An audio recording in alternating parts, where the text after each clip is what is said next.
Hi, Nick here from Pods with Nick and James.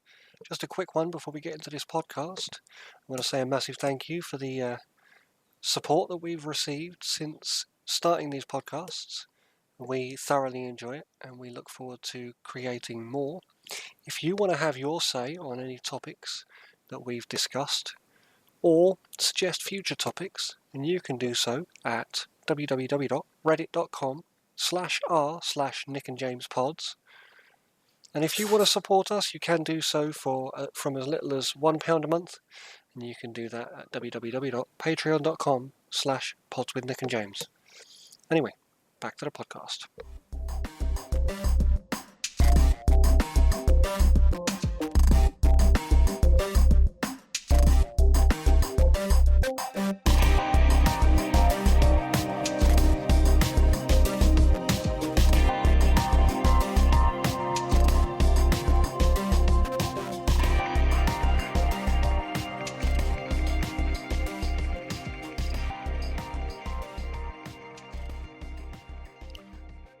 Hi, welcome to Pods with Nick and James. It's been a little while since we've recorded, but welcome back, listeners. I'm James. Joining me tonight as always, is Nick. Hi guys. And today I got the choice of the subject, and rather than keep it light and airy, unfortunately, I just felt the need to touch upon another area of ignorance, as I'd learnt recently that President Nicolas Maduro of Venezuela had been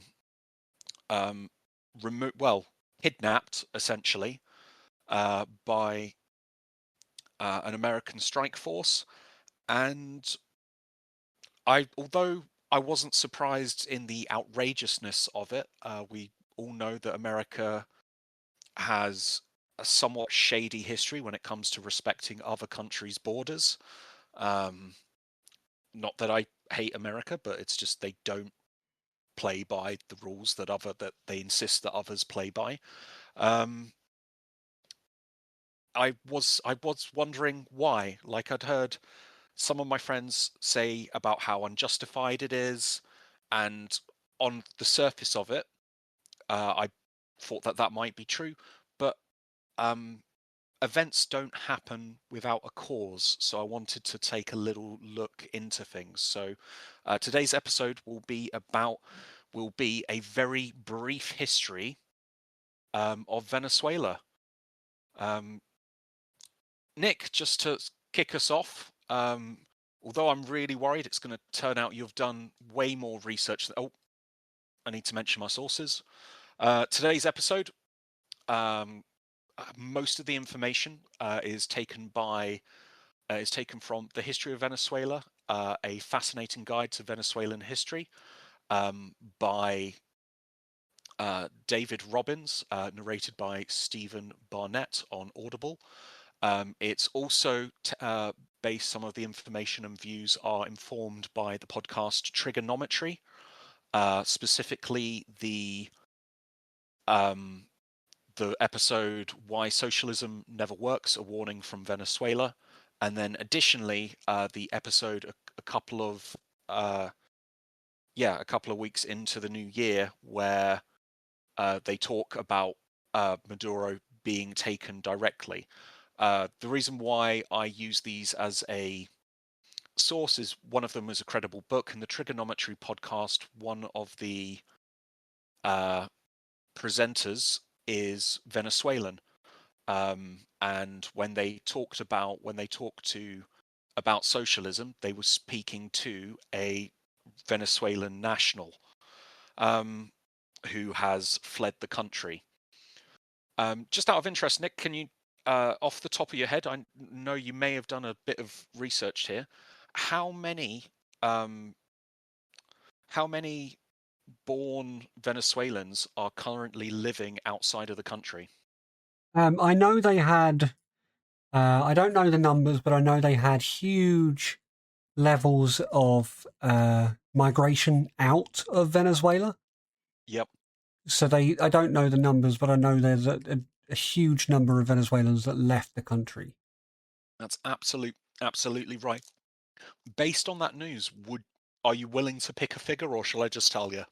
I mean, I wouldn't want to hazard a guess on the figure, not knowing the base population of Venezuela.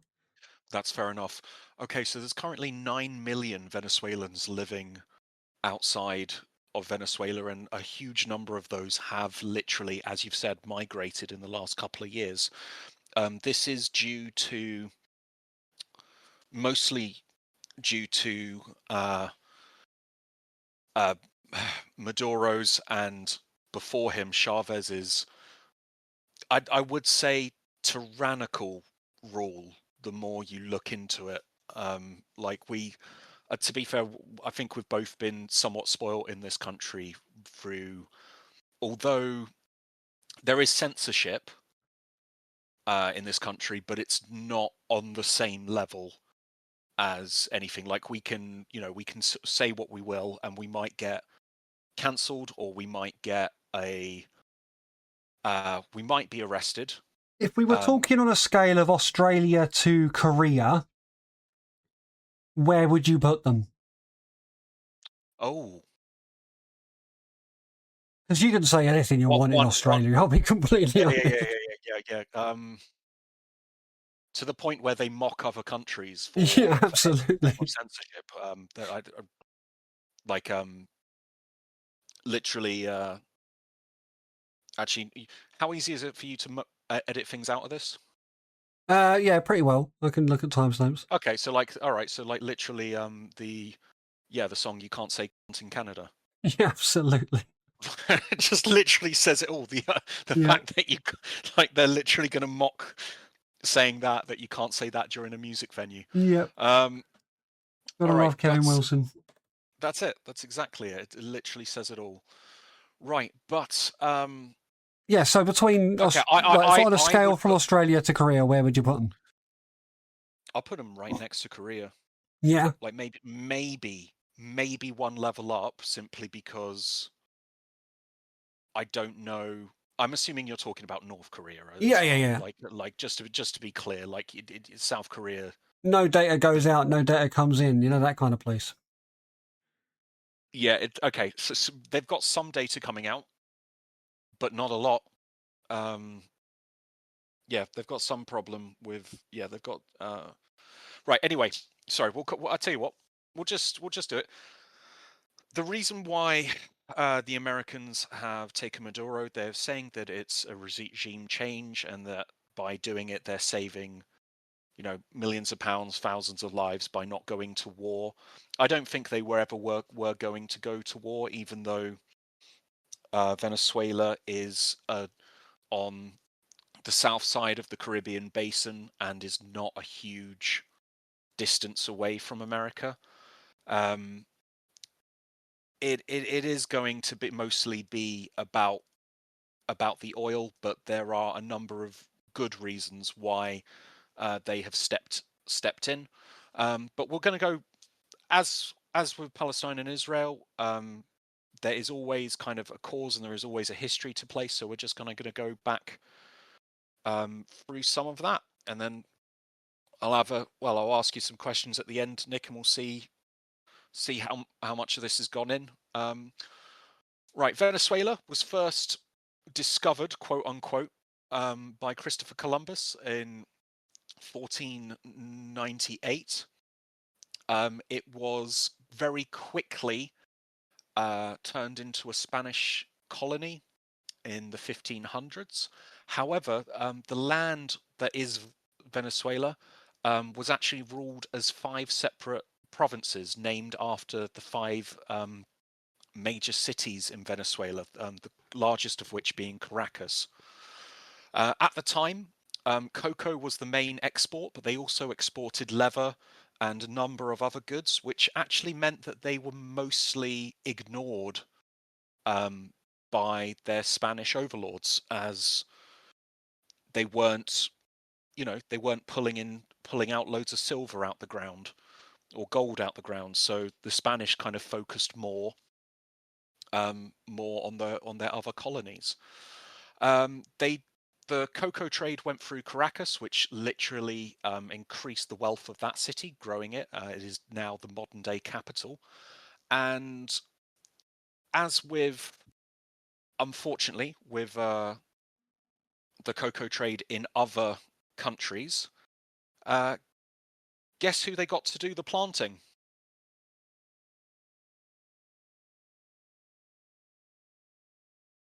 Go on.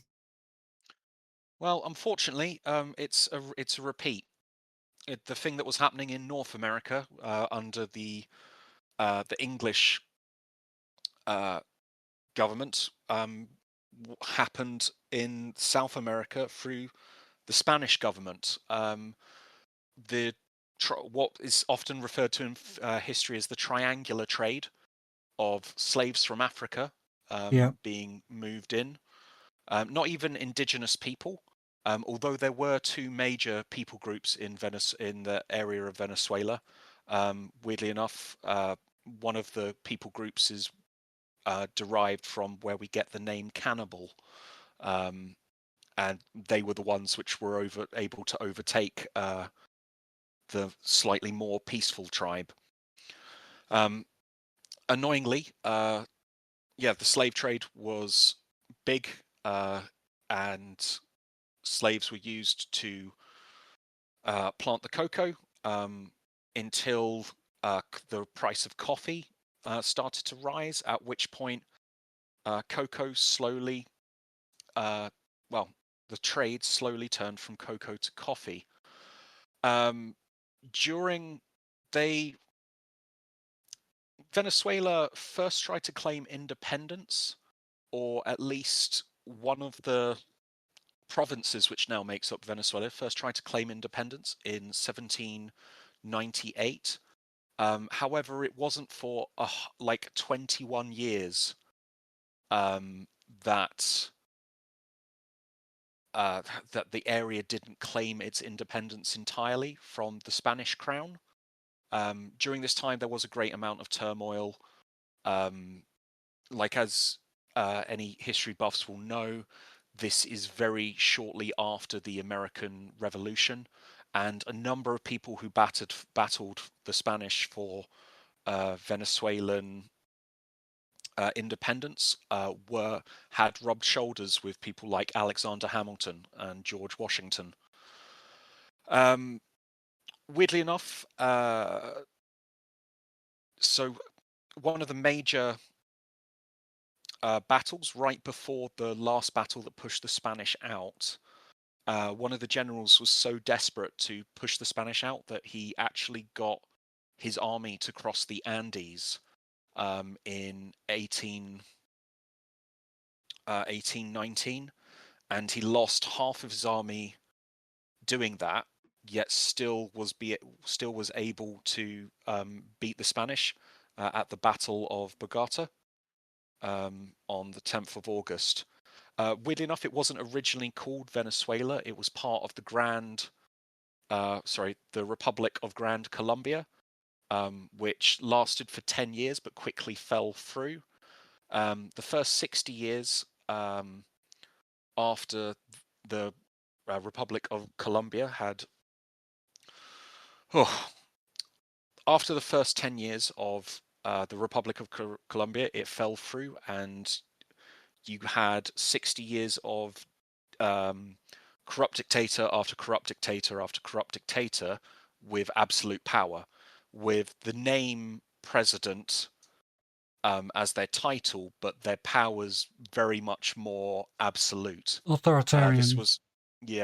This was weirdly enough known as the strongman period in Venezuelan history. Yeah, so Chavez actually tried to, when he got in, didn't he try to fix that? Like, it was, from what I've read, he was quite pro the poor person, tried to make their lives better. He was originally. He really was originally. Like Chavez was voted in democratically, was a political activist before he was voted in to power, had protested previous governments for their brutality, and came in with a large leftist ideology, which resonated with a lot of the Venezuelan people. It's just Nationalisation, social welfare. Yeah. That's it. He also wanted to rewrite the constitution, didn't he? He did. He did. With this constitution that was written in 1830, was originally ratified. Sorry, I interrupted your history lesson. No. But you're absolutely right. Like a lot of this stuff. So weirdly enough, socialism is there in Venezuela, but it doesn't really kind of show its head until like after the Second World War. Yeah. Before then, there's a lot of corruption, and there's a lot of kind of a divide between rich and poor. But that's that's it. Like, and it's the people who have land who can like farm cocoa or coffee, and then later, after 1914, oil is found near Lake Maracaibo. Yeah. Okay, but annoyingly, they'd switched almost all of their produce over from cocoa to coffee in 1840, just in time for the price of coffee to crash, throwing their economy into turmoil. In 1870, a man called Goose Blanco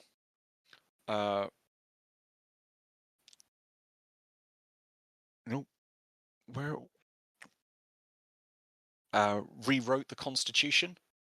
So the Constitution was originally written, and then like 40 years later, one of their dictators rewrites it. A lot of people, I'll be honest with you, I'm not going to go through all the names of all the different dictators. No, like no. There's a huge varied history here. And what I will say is, none of them are perfect, but there are varying degrees of grey here. Like, some of them did genuinely put money into the infrastructure of Venezuela.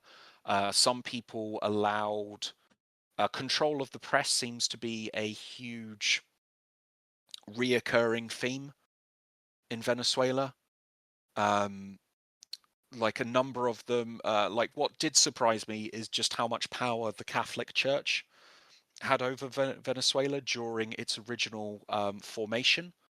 And although this ends in the mid 1800s, I think, it was surprising to learn that. It was also surprising to learn. It's not really surprising when you think of the nation that colonized exactly. it. Yeah. No, you are absolutely right. I forget how much power that particular institution had.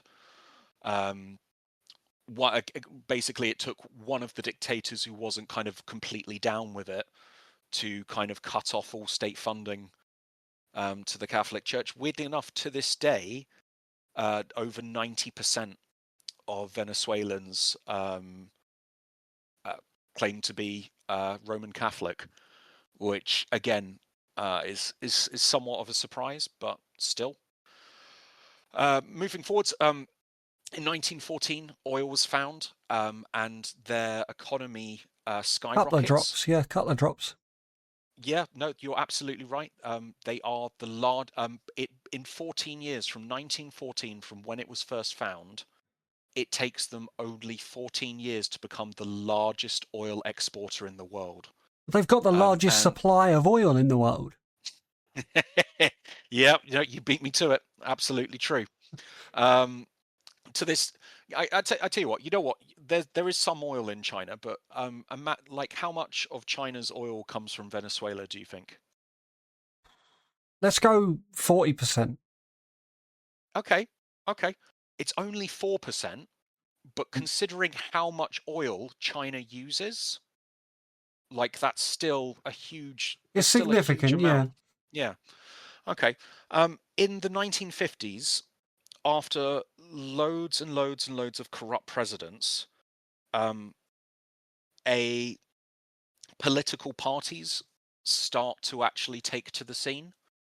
And during the 1950s, you start getting uh, the Christian socialists and the social action parties and the democratic parties who all kind of vie for power. Um, it's interesting that like each of the parties comes into power with always these pure ideals, and then comes in with their pure ideals, gives everybody the freedom to gather or to what's the word, to protest, or gives people civil liberties until the people start a couple of years down the line point out that they haven't been able to change things the way that they originally said they would. Yeah. At which point, every single time, it's immediately, oh, we're going to give you this civil liberty, and then they take it back. And just every single time, it seems to be, person starts with a good ideal, power slowly starts to corrupt them, they start to oppress the people that they've saved, new people rise up to fight against them, the They get regime gets corrupted. harder and harder, and gets harder to the point where all the people then fight against them, new person put in place, and then the entire Cycle just repeats. cycle. Exactly. And it's Yeah. just like, it's unfortunate that the revolutions going round and round kind of like gimmick, it seems to very much be played out through Venezuelan history. In a lot of their interestingly, the Venezuelan government, around in the late 1900s, I can't remember which decade, started taking half of the profits from the sale of their oil. So although Venezuela was at one point the fourth richest GDPR in the world, it's never as rich as it should be. And like, all I can say is, it seems like the stealing the money seems to be part of the norm with the regime in Venezuela throughout history. Just Yeah, like, it's you really can't sad, man. Like yeah, they, like I said exactly. before we started the call, like they should, like given their resources, they absolutely should be one of the wealthiest countries in the world. Absolutely. Like Dubai does not have as much oil as them, and yet Dubai, you look at the cities, like they literally, they're making fake islands. It's just, They're it's building they're just building better towers. run, and there's better collaboration, I suppose, out there. They do work towards making their country the greatest it could be instead of profiting themselves. Um, but that also comes down to a little bit of uh, strategic manipulation from the rest of the world, right? Oh, absolutely. Like like something that, okay, so us British, as always, don't have our hands entirely clean on this. Don't We believe did you. buy stuff from them, but I imagine we probably did sell them slaves. I haven't researched that point, but it's just like, you know, we kind of carved up, I think, a little bit more of Africa than a lot of other European nations, to say the least. And it wouldn't surprise me if they got some of the slaves from us. The British colony Guyana has had numerous trade disputes, but also border border disputes. And whenever Venezuela has often gone to the international stage and asked other countries to intervene and spoken with other countries, the solutions that have been mediated have always been in our favor, like massively. Like the Venezuelans have been messed up time and time and time again. Venezuela has kept the governments in Cuba afloat by giving them oil time and time and time again. Like it's just it just doesn't.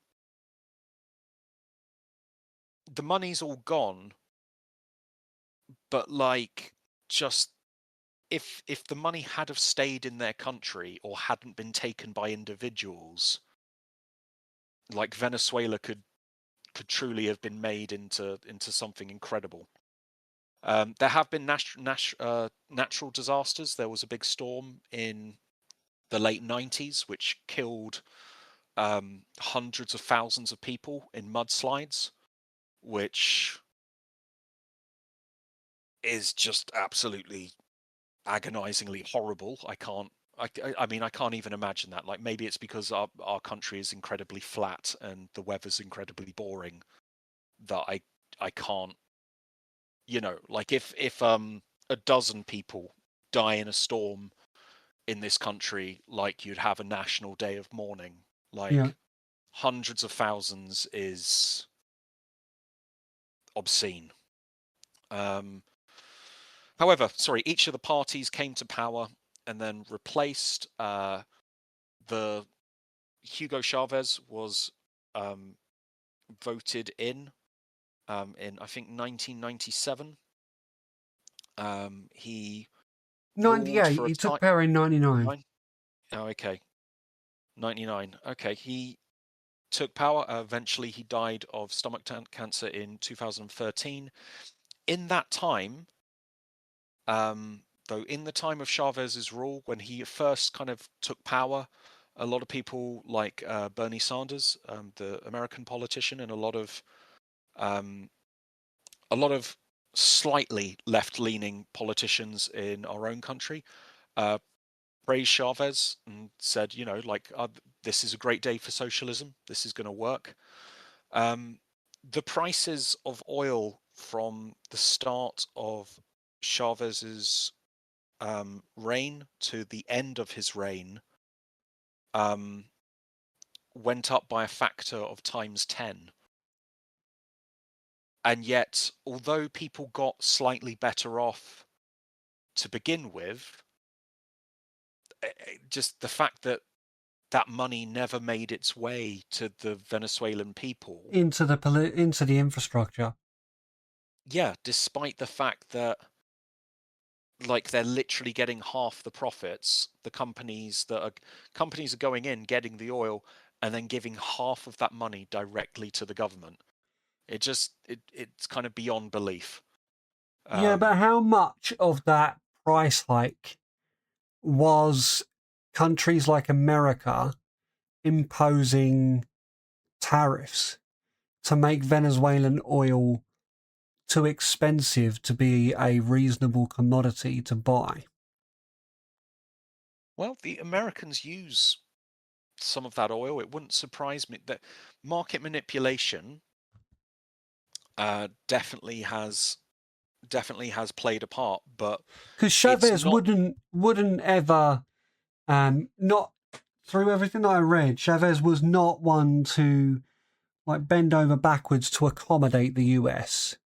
Oh no, he openly um sold there was something called like the South American market. I'm misquoting here, but he sold oil cheaper to every other country but America and to other developing world nations. He sold the oil cheaper. He always made the Americans pay through the nose for it. I don't mean to side with him, but they can afford it. Yeah, Well, that was very much his feeling. Although um, I don't know enough about the human rights violations. I looked more at the history of Venezuela, Yeah, yeah. but I know that what Chavez Chavez gave the Colombians and the Cubans cheap oil, and from them he learned how to gain a stranglehold on the country, um, to the point where at one point he gets deposed, only to be brought back in Yeah, I as was going to say president. that didn't work very long, but he was very charismatic, wasn't he? He It's was. one He reason why was. he stayed in power for as long as he did, is because he had the charisma. When he spoke, people genuinely believed what he was saying, what he was trying to trying to do good. Yeah. No, that's it. And like Maduro definitely did this, but like there are stories of Maduro and Chavez like walking around the streets of Caracas and just claiming businesses, Ish. which, like it takes a certain charisma to do. Like even if you've got a police guard with you, like if you've spent your life working up a business and you've heard that the president is going around and it's not privatizing. What's it called when the government takes something? Oh, there's a name, nationalizing it. Yeah. And you hear that like people have gone on hunger strike and died from their family farm being nationalized because the president happened to be walking past and just saying, "Cool, that's now the people's. You shouldn't have that." Um, I should have looked more into Maduro, more into Chavez, but it's not solely Maduro's, and it's not solely Chavez's fault that the countries are in the state that they're in. There No, just but seems one to be thing that I do know from the reading that I've done is that Maduro lacked that charisma that Chavez yeah, had. And when he absolutely. managed to get into power, he had to shift his hold on the country to a slightly different tact in order to impose the same level of power that Chavez had, where Chavez could talk in order to get what he wanted from the people. Maduro had to go about it a different way. That wasn't going to work for him. So he started using more, or should we say, he Violent, started using um, less socially acceptable ways of controlling the people. absolutely. Back in 2016, under Maduro, uh, Colombia opened its borders very, very briefly, and Venezuelans, in this brief moment when the border was open, used this opportunity to run over into the Colombian border to use their savings to buy food, milk, and basic medical supplies. At this point, this grabbed the attention, and it's not just like 12 people. This was hundreds of people all crossing the border at the same time, bursting into um, neighboring towns and villages just to get basic supplies. At this point, the UN kind of spoke up and said that there's a problem here, and Maduro has spent all of this time up until recently saying that there is not a problem, that there is none of your business, controlling the press so that the poverty in Venezuela isn't talked about, isn't kind of broadcast around the world, and on top of that, refusing humanitarian aid from the UN. Um, And unfortunately, this narrative is the one that the Americans can very easily latch onto as a reason for disregarding another country's borders and taking him. It's not the entire reason, though, as Venezuela is. There's a word in Spanish. I can't even remember it. It's basically the drugs aren't made. Venezuela is involved in the drug trade, but the drugs aren't made in Venezuela. Venezuela is literally known as the bridge. It's where they go through in order to get into America, in order to get into other countries, which shouldn't be all that surprising, as the Venezuelan ports are on the Caribbean basin. Yeah. And makes transport a lot easier. Yeah, but, I know they've got a lot of trade with Cuba. Yeah. It surprises me to know that they've got a lot of trade with Russia and with China as well. Well, but this is the thing. It's the fact that they were a left-wing nation, so it's to do with communism, to do with Marxism. Like Hugo Chavez, like venerated the original founders of Venezuela, but he also venerated Marxism and kind of made up. He consolidated his beliefs and into a certain rhetoric, and it is called, like, I think people who believe in it are called Chavistas. I don't know enough about the rhetoric, though, to say if I agree or disagree. All I'll say is the results. We've got Chavs in the UK, but they're a bit different. They are a little bit different. A little bit stylish, mind, but a little bit different. I don't know if you'd call socks, like trousers tucked into their socks, stylish, but... It's different. They're making a statement. Right. I guess I know that apparently when they took Maduro, there were a couple of explosions.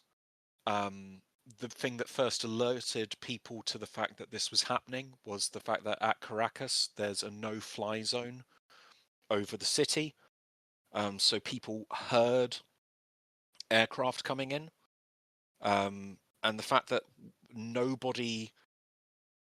I mean, I'd like to think that if a huge amount of blood had been spilt during this taking, that someone would have reported on it. I mean, I remember seeing the news reports. I know I saw a missile strike. Where that missile strike was targeting, I can't confirm. But I also know that Venezuela isn't known for its military presence. So, yeah, like there are gangs, there are secret police, but they are not. I don't think their standing army is massive. No, so I don't think it would have been a big battle to go in and depose Maduro. Well, but I think it's a good chance to really talk about that, right? Like you've alluded to a number of times, America, they'll use any opportunity to monopolize if they can. And there is so much of what I was reading that made me feel like this was one of those occasions where they had used almost what's that religious term about the devil, or what's the bloke that comes wearing it? He looks like Jesus, but he's not. the Antichrist. The Antichrist, that's the one. That kind of antichristic image of like, we're going in, we're going to do the good thing. We're going to go in and do the good thing. No, what you're actually going in to do is to appoint your powers to manage the oil deportation out of Venezuela. and put your own leader in place in Venezuela to run the country how you want it to be run. Like, if you genuinely wanted Venezuela to succeed and thrive as a nation, if you felt the need to go in and depose its leader, you would go in, depose its leader, appoint a leader that was, or allow the nation to select a leader, and then put in, I don't know, maybe minders or something like that to give them the stability and the guidance they needed to learn to run their country in a way that was humanitarian. And you wouldn't touch the bloody oil. You'd say it's your resource. You need it to grow and develop. Like, we're going to help you become a humanitarian country with good rights and good infrastructure, but you're going to need that oil industry to build an economy to sustain your country. You wouldn't go in and put your own oil companies in as a means to manage that oil supply. The main thing that makes my blood boil is the fact that the biggest threat to America at the moment is this trade situation with China and Russia, and how they're losing economic power in the world, mainly through bad choices on their part, but also because these understated but powerful countries are getting more powerful and striking up more deals around the world. And Venezuela opened trade deals with all of them. And they hated that. Look at what Trump threatened the Canadian president with when the Canadian president entertained a trade deal with China. I don't know how he reacted. What did Trump say? He threatened them with a 100% tariff on all imports from Canada to America. Wow. Admittedly, his Senate did slap him quite hard and say, you can't do that, mate. And he had to retract his statement. But the fact is, their leader is very twitchy about anybody striking up good trade deals with anyone that isn't America. And I think it's coincidental, and I don't like coincidences. I don't believe in them. It's coincidental that this comes at a time when we're seeing the kind of behavior from America that we're seeing at the moment. And it's at this time that they decided to go in and depose the leader of Venezuela under this guise of humanitarianism and reducing the risk of wars. I won't go into Trump's recent actions. Could be a whole nother podcast on Trump, if I'm completely honest, but that's not where I'm going with this. The point is, America has always been, you look at the war in Iraq in the Gulf, that was predominantly around oil trade and resource trade within the Middle East. The Gulf War initially was conducted as a means to impose their economic standing in the Middle East. And when Saddam Hussein eventually bent over and said, fine, I'll give you what you want, they buggered off back to America, and we went back to the UK, and we were happy with that deal that we had, and we got on with it. And then 20, 30, 40 years later, Saddam Hussein went, no, we're not doing this anymore. I'm going to stand up for my country and fight for what my country needs. And they went in and took him down. That is essentially the long and the short of it. They can put whatever face on it they want. The fact is, they didn't get out of Iraq or Iran what they were looking for, so they punched him in the face until they got what they needed. And when he didn't back down, when they punched him in the face even harder, they killed him and put in their own leader.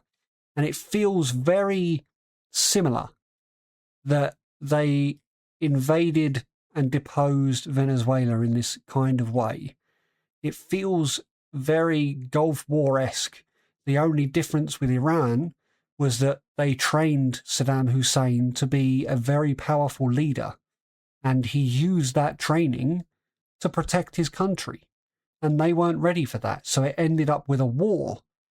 Venezuela didn't have that level of skill or the infrastructure to defend itself in the same way. Maduro definitely did not have the same level of training that Saddam Hussein had. He wasn't equipped to protect his country. Even if, and this is not, listeners, please don't think that I'm siding with the leadership in Venezuela here. They needed to be stopped. But there's a way to do it that shows the intention behind your getting involved. The way to do it is to show that you are not wanting to profit. You want the humans within within that country to benefit from a change in leadership. And how you do that is you go, I'm not taking anything from you. We're just going to help you get off on the right foot. And that's definitely not what's happening here. No, sadly, it's definitely not. Like the person, Venezuela's interim leader is a member of the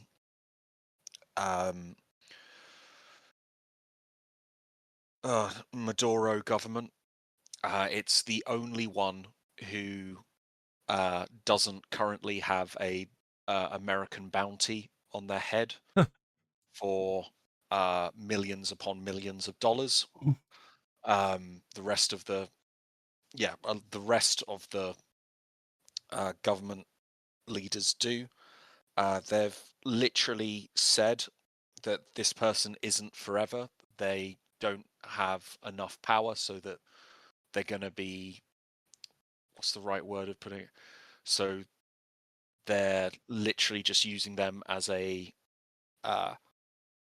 stopgap. Yeah, as a stopgap, and then they're not going to touch them. Apparently, according to someone of I can't remember who said this in trigonometry, but like one of the people there was talking about the fact that America had been in contact with Maduro and had basically said, look, we don't like what you're doing. If you leave the country now, we're not going to do anything to you. But we need what we need. We don't like what you're doing. If you stop now and leave, then you won't be touched. If not, we're going to take you. Is apparently like a conversation has happened at some point, but again, I think this is conjecture. No, wait, I'm pretty sure that was conjecture on the host's part, and it's just it's frustrating because you remove one bad person from a terrible regime and from a country which has been suffering for like several decades very intensely, but several centuries just generally. There's been some good times in there, but they've not been, the good times look like they've been very few and far between for the Venezuelan people. It's not going to change anything. You're absolutely right. Like if you're going to do this, then you wouldn't touch the natural resources at all. You'd send in a small strike force, but you'd have boots on the ground stopping bad things from happening. Like, as it stands at the moment, according to a Venezuelan national who was on trigonometry, and I need to find out what their name was exactly, but there is still a curfew in Caracas. There is still the same people are in charge, the same social situation. It's still all the same, and although it's going to take time for things to change, ultimately all that America's got is an interim leader who has said quite categorically, we will give America whatever they want. That's all they've achieved. It's a lot of the reason why they've stopped punching them in the face. Yeah. That's it. What do you think will be the future for Venezuela? Do you think things will ever get better, or do I think it's going to go the same kind of way that Syria did. I don't know if you know a little bit about the history of Syria. Syria was quite a nationalist country. For example, they were paying its citizens hefty grants to start farms, build up their own economy. Like they were like wanting to build their own economy and keep trade from the inside to the outside instead of having to import as much as they were having to at the time. And then for some reason, there was political unrest, civil uproar, and then deposition happened, and new leader was put in place. The new leader has since struck up hefty trade deals with America and other countries that are part of that ilk, us along with them, and are now exporting, are importing a lot more goods. They're buying more than they're selling. And I can see the same kind of thing happening to Venezuela. It's not about the economy benefiting. It's about them feeding into this cycle where the American or the Western economy benefits.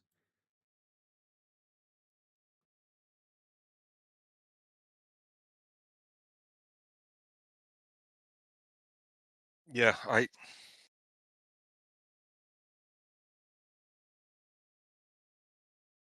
it'd be nice if the American companies are already in control of the companies that Venezuela had in place to manage their oil distribution. They've handed that over to companies like US Standard Oil. So they've already lost that as a means of economic stability, economic standing, shall we say. And any other resources that they have, it'll go the same way. And it's sad because independence, a country that is able to sustain itself and support itself, will start to look, the more stable you are in yourself, the more you start to look outward and want to help other people. The more you're unstable, you keep your eyes focused on yourself and you stop thinking about everybody else. And if the world is to ever know a time of peace where borders are more of a grey area than they are of a firm, stern, black line, people are going to have to feel safe in themselves, in their own homes, and not be so insecure that they can't look outside their own windows.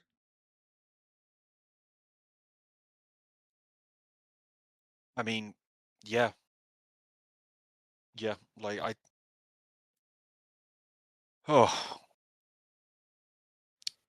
Listen, we could have gone deeper, right? Because right now I have got a lot to say about America and a lot to say about the local world, the most recent World Forum, and the happenings there, and the kind of big boy bully move that America's trying to pull on the rest of the world at the moment. And I'm glad we didn't, because it would have just turned into a passionate rant about trades, deals, tariffs, and agreements being mutually exclusive and not angled towards any one particular party. Sorry that this podcast turned into a little bit of that, but I think it was always going to, given the US's involvement. But yeah, it was a great history lesson. I think it was really enlightening to know that hopefully there can be some positive come of this, whereby now that there is some involvement from more established and so use like the term at the very least, like I'm hoping at least with some of the American influence in there, the hydroelectric dam will be repaired. Let's just hope the humanitarian elements of having US involvement benefit the country. Yeah, so like without Maduro there to block humanitarian aid, like maybe in a month's time we'll actually, maybe like Oxfam, we'll see an Oxfam advert and actually have the chance to give towards some basic, medical or food supplies for the people of Venezuela. But yeah, it's weird that that's not been offered or talked about at all. But I realize not the world is in need and you can't focus on everything, but it would. Yeah, I'm surprised I haven't seen any advertisements or heard of any charities like kind of being able or immediately going in. Thank you very much, listeners. Sorry that my scatterbrain way of describing things isn't quite as good as it should be, but hopefully now you understand a little bit more about Venezuela, about the Spanish influence over the country, about some of the problems faced with its most recent leadership, not necessarily being a exception, but unfortunately more the norm within the country. And hope you all have a good couple of weeks or months until we next record. Speak to you soon. Bye. Bye.